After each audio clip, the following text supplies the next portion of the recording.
The project's 1,500 feet in length, and I think the main idea is actually to stabilize the banks, reconnect the floodplains so there's no damage when it floods, and then basically provide habitat for fish and some non-game stuff at the same time. Okay, this is the Wedge Creek stream restoration project.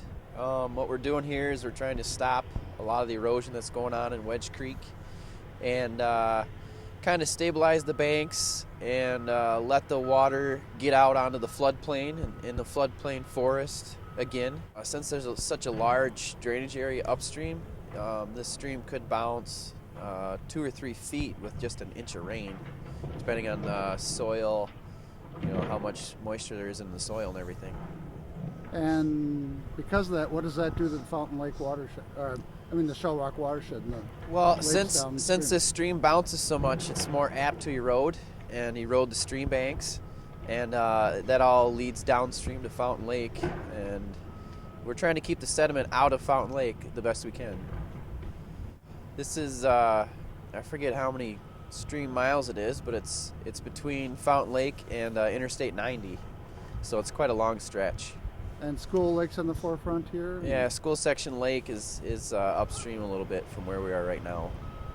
Yep, the trees here are, usually you think trees are a good thing along a stream, but they can kind of aid in the erosion. If the tree falls in the creek, the banks get kind of eaten away around the root wad, and what's the best thing is just to pull the trees out of there.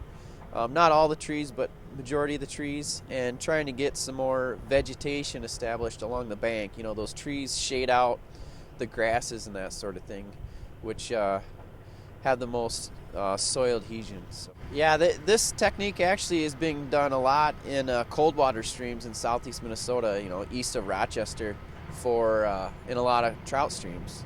So we're kind of bringing that here, and we're retrofitting it to a warm water stream. Well, we don't have the water temperature for trout, but this will aid a lot of the native fish in Fountain Lake. We're adding a lot of habitat for them. We're adding like tree cross logs, which will create pools and riffles, and putting a lot of rock in the stream, which will create more habitat. And then we're adding what's called a turtle hibernaculum, which is a spot for turtles to overwinter. There is a few native species of turtles that are threatened in this area, so this is about the only stretch of Wedge Creek that is still natural and meandering.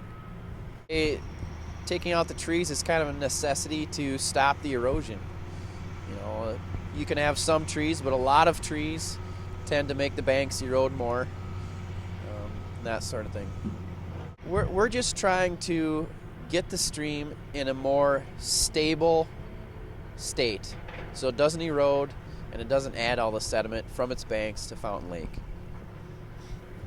Well, it's going to take a while to reshape all the banks and get the seeding down and everything. Probably 2 weeks they'll be completed. Now this is private property though too, so the public will not see this. No, this is actually only one stretch out of the 6 that we divided the stream up into, so this is about 1,500 linear feet. And the property owner came to you and says, hey, I think I got a problem here? Yeah, he came to us about 2 or 3 years ago and said, hey, I got a problem here. There's a lot of erosion going on my land on Wedge Creek, and he wanted us to just stop that erosion and help out the stream.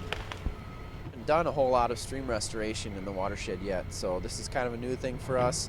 And it's the first step in the one of 6 steps for Wedge Creek. So it'll be going into next year then? Right, it'll be probably over 2 or 3 years at least before we get it all completed. Reduce sediment, more habitat for fish and invertebrates. So you could almost see another increment in water clarity in Fountain Lake, hopefully? Right, this will help our water quality. So a good thing getting better.